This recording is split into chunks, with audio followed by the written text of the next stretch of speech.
ಆ ಬಡವನಿಗೆ ಮನೆ ಕಟ್ಟಿಸ್ತಕ್ಕಂಥ ಕೆಲಸಕ್ಕೆ ನಾನು ಸಹಕಾರ ಕೊಡಲೇಬೇಕು, ನಾನು ಕೊಟ್ಟಿದ್ದೇನೆ.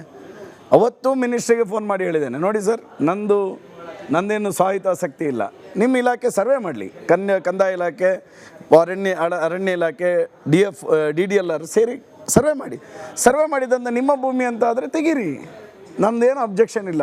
ಆ ಬಡವನಿಗೆ ನಾನೇನು ಸಹಾಯ ಮಾಡಿ ಅವನಿಗೆ ಬೇರೆ ಮನೆ ಕಟ್ಸ್ಕೊಡ್ತೀನಿ ಅಂತ ಹೇಳಿದ್ದೇನೆ. ಅಷ್ಟು ಹೇಳಲಿಕ್ಕೂ ನಮಗೆ ಒಬ್ಬ ಜನಪ್ರತಿನಿಧಿಗೆ ಅವಕಾಶ ಇಲ್ಲ ಅಂತ. ಲಾಯರ್, ನೀವು ಕೂಡ ಲಾಯರ್ ಇದ್ದೀರಿ, ನಿಮಗೆ ಕಾನೂನುಗಳು ಗೊತ್ತಿದೆ ಅಲ್ಲ. ನಾನು ಕೇಳ್ತಿರೋದು, ಈಗ ಒಬ್ಬ ಬಡವನ ಮನೆಯನ್ನ ಎತ್ತಂಗಡಿ ಮಾಡ್ಲಿಕ್ಕೆ ಯಾವ ರೀತಿ ಕ್ರಮ ಅನುಸರಿಸಬೇಕು ಅಂತ ಗೊತ್ತಿರುವ ಒಬ್ಬ ಶಾಸಕರಿಗೆ ಹಾಗೆ ವಕೀಲರಿಗೆ ಪೊಲೀಸ್ ಠಾಣೆಗೆ ಹೋಗಿ, ಅದು ಜನಪ್ರತಿನಿಧಿಯೋ ಸಾಮಾನ್ಯ ಜನನೋ ಆದ್ರೂ ಪರವಾಗಿಲ್ಲ, ಹೋಗಿ ಡ್ಯೂಟಿಲಿ ಇರ್ತಕ್ಕಂಥ ಪೊಲೀಸರ ಮೇಲೆ ಆವಾಜ್ ಹಾಕೋದು ಅದು ಕೂಡ ಕಾನೂನು ಉಲ್ಲಂಘನೆ. ಗೊತ್ತಾಗ್ಲಿಲ್ವಾ, ಮರ್ತು ಹೋಗ್ಬಿಟ್ರಾ, ಅಥವಾ ಆವೇಶ ಅದನ್ನು ಮರೆಯೋ ಹಾಗೆ ಮಾಡ್ತಾ ಅಂತ? ಖಂಡಿತ ಇಲ್ಲಮ್ಮ, ನಾನು ಹೇಳ್ತೇನೆ ಕೇಳಿ. ಅವತ್ತು ನಾನು ಜನರ ಪರವಾಗಿ ನಾನು ಮಾತಾಡಿರ್ತಕ್ಕಂಥದ್ದು. ನಾನೊಬ್ಬ ಜನಪ್ರತಿನಿಧಿಯಾಗಿ ಏರು ಧ್ವನಿಯಲ್ಲಿ ಆ ಸಂದರ್ಭಕ್ಕೆ ಅನುಗುಣವಾಗಿ ಮಾತಾಡಲೇಬೇಕಾಗ್ತದೆ. ಆ ಸಂದರ್ಭ ಬಂದಾಗ ಒಬ್ಬ ಜನಪ್ರತಿನಿಧಿಯಾಗಿ ಏರು ಧ್ವನಿಯಲ್ಲಿ ಮಾತಾಡಲೇಬೇಕಾಗ್ತದೆ. ಮೊನ್ನೆ ಒಬ್ಬ ಅಮಾಯಕ ಒಂದು ಅಕ್ರಮ ಗಣಿಗಾರಿಕೆ ನಡೆಸ್ತಕ್ಕಂಥ ವ್ಯವಸ್ಥೆಗಳು ಕೆಲಸ ಪ್ರತಿಭಟನೆ ಮಾಡ್ಲಿಕ್ಕೂ ಪೊಲೀಸ್ ಠಾಣೆಗೆ ಹೋಗಿ ಆವಾಜ್ ಹಾಕ್ಲಿಕ್ಕೂ ವ್ಯತ್ಯಾಸ ಇಲ್ವಾ ಪೂಂಜಾ ಅವರೇ? ಒಂದು ನಿಮಿಷ, ನಾನು ಮೊನ್ನೆ ಘಟನೆಗೆ ಬರ್ತೇನೆ. ಕಳೆದ ಒಂದು 6-7 ತಿಂಗಳ ಹಿಂದೆ ಒಂದು ಬಡವನ ಮನೆ ಕಿತ್ತಾಕಿದ್ರೆ ಫಾರೆಸ್ಟ್ ಡಿಪಾರ್ಟ್ಮೆಂಟ್ ಅವರು. ಕಿತ್ತಾಕಬೇಕಾದ್ರೆ ನಾನು ಅಲ್ಲಿ ಹೋಗಿ ಹೇಳಿರ್ತಕ್ಕಂಥದ್ದು ಇಷ್ಟೇ, ನೀವು ಸರ್ವೆ ಮಾಡಿ, ಕಾನೂನು ಪ್ರಕಾರವಾಗಿ ನೀವು ಸರ್ವೆ ಮಾಡಿ. ಆ ಸರ್ವೆ ಮಾಡಿದಾಗ ಅದು ಸರ್ಕಾರಿ ಬರುತ್ತಾ ಫಾರೆಸ್ಟ್ ಬರುತ್ತಾ ನೋಡಿ. ಫಾರೆಸ್ಟ್ ಬಂದರೆ ಮಾತ್ರ ಜನ ಕೇಳ್ತಾರೆ, ಏನ್ರಿ ನಿಮಗೆ ನೀರಿನ ಅಭಾವನ ಅಂತ. ನಮ್ಮದು ಎಲ್ಲ ಗುಡ್ಡಗಾಡು ಪ್ರದೇಶ ಆಗಿರೋದ್ರಿಂದ, ಇಳಿಜಾರು ಇರೋದ್ರಿಂದ ನಮ್ಮದು ಭಾಳ. ನಡಿ ಈಗ ಶುರು ಮಾಡೋಣ. ಕೇಸರಿಯಿಂದ ಮನೋಲ್ಲಾಸ ಮನಸ್ಸು ಮತ್ತೇರಿ ಕುಣಿದಾಡಿದೆ ನೋಡು, ಮನಸ್ಸು ಮತ್ತೇರಿ ಕುಣಿದಾಡಿದೆ ನೋಡು.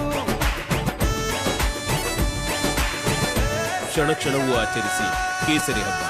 ವಿಮಲ್ ಬಾಯಲ್ಲಿ ಹೇಳಿ ಕೇಸರಿ.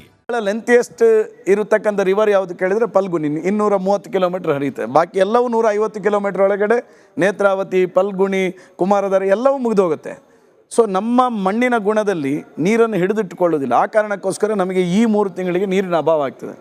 ಅದನ್ನು ಅರಿತುಕೊಂಡು ನನ್ನ ತಾಲೂಕಿನಲ್ಲಿ ನಾನೊಂದು ಯೋಚನೆ ಮಾಡಿದೆ. ನನ್ನ ತಾಲೂಕಿನಲ್ಲಿ ಸುಮಾರು 8 ನದಿಗಳಿದೆ. ಅದಕ್ಕೆ ಸೀರೀಸ್ ಆಫ್ ವೆಂಟೆಡ್ ಡ್ಯಾಮ್ಸ್ ಕಟ್ಟಿ ಡಿಸೆಂಬರಿಂದ ನಾವು ವೆಂಟೆಡ್ ಡ್ಯಾಮಿಗೆ ಹಲಗೆ ಹಾಕಲಿಕ್ಕೆ ಪ್ರಾರಂಭ ಮಾಡಿದರೆ ಸುಮಾರು 1,000 ಕಿಲೋಮೀಟರ್ ನೀರು ನನ್ನ ಕ್ಷೇತ್ರದಲ್ಲಿ ನಿಲ್ಲಿಸಿದ್ರೆ 3,500 ಕೋಟಿ ಕಳೆದ 5 ವರ್ಷದಲ್ಲಿ ತಂದಿದ್ದೀರಿ. ಈ 5 ವರ್ಷದಲ್ಲಿ ಎಷ್ಟು ಕೋಟಿ ತರ್ತೀರಿ? ಅಲ್ಲ ಹೇಳ್ತೇನೆ, ಅದಕ್ಕೆ ಅಲ್ಲೇ ಬರ್ತೇನೆ ನಾನು. ನಿಲ್ಲಿಸಿದ್ರೆ ಇಡೀ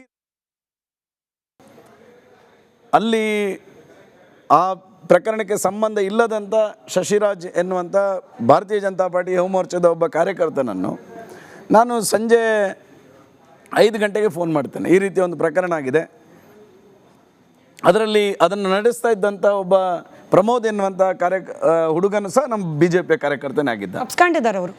ಇದ್ದಾರೆ, ಅವನು ನಮ್ಮ ಕಾರ್ಯಕರ್ತನೇ ಆಗಿದ್ದ. ಅವನು ಕೇಳ್ತಾನೆ, ಈ ರೀತಿ ಆಗಿದೆ ಅಂತ. ನಾನು ತಹಶೀಲ್ದಾರಿಗೆ ಕೇಳಿದಾಗ, ಇಲ್ಲ ಸರ್ ಈ ಥರ ಆಗಿದೆ, ಎಕ್ಸ್ಪೋಸಿವ್ ಸಿಕ್ಕಿದೆ, ಅದರಿಂದ FIR ಆಯಿತು ಅಂತ ಹೇಳಿದ್ದು ಬಿಟ್ಟಿದ್ದೀನಿ ನಾನು.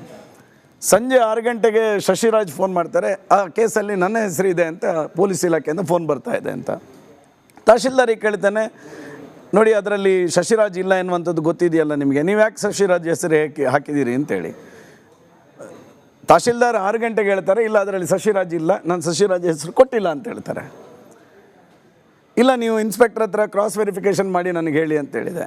10 ನಿಮಿಷ ಬಿಟ್ಟು ನಾನೇ ವಾಪಸ್ ಫೋನ್ ಮಾಡಿದೆ, ಇಲ್ಲ ನಾನು ತಹಶೀಲ್ದಾರ್ ಸರ್ಕಲ್ ಇನ್ಸ್ಪೆಕ್ಟರ್ ಮಾತಾಡಿದ್ದೀನಿ, ಶಶಿರಾಜ್ ಹೆಸರು ಇಲ್ಲ ಅಂತ ಹೇಳಿದ್ರು. ರಾತ್ರಿ 11 ಗಂಟೆಗೆ ಶಶಿರಾಜ್ ಫೋನ್ ಮಾಡ್ತಾರೆ, ಮನೆಗೆ ಪೊಲೀಸ್ನವ್ರು ಬಂದಿದ್ದಾರೆ, ನನ್ನನ್ನು ಬಂದು ಸ್ಟೇಟ್ಮೆಂಟ್ ಕೊಟ್ಟು ಹೋಗಬೇಕು ಅಂತ ಹೇಳ್ತಾ ಇದ್ದಾರೆ ಅಂತೇಳಿ.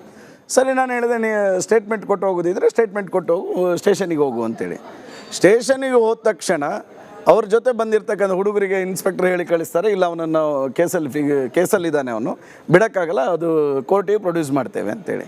ಆ ಸಂದರ್ಭದಲ್ಲಿ ತಹಶೀಲ್ದಾರಿಗೆ ಫೋನ್ ಮಾಡಿದರೆ ತಹಶೀಲ್ದಾರ್ ಫೋನ್ ಸ್ವಿಚ್ ಆಫ್, ಇನ್ಸ್ಪೆಕ್ಟರ್ಗೆ ಫೋನ್ ಮಾಡಿದರೆ ಇನ್ಸ್ಪೆಕ್ಟರ್ ಫೋನ್ ರಿಸೀವ್ ಮಾಡಲ್ಲ. ಸರಿ, ಇವರಿಬ್ಬರು ರಿಸೀವ್ ಮಾಡಲ್ಲ. ಒಬ್ಬ ಅಮಾಯಕನನ್ನು ಅರೆಸ್ಟ್ ಮಾಡಿದ್ದಾರೆ ಅಂತೇಳಿ SP ಗೆ ಫೋನ್ ಮಾಡಿದರೆ SP ರಿಸೀವ್ ಮಾಡಲ್ಲ.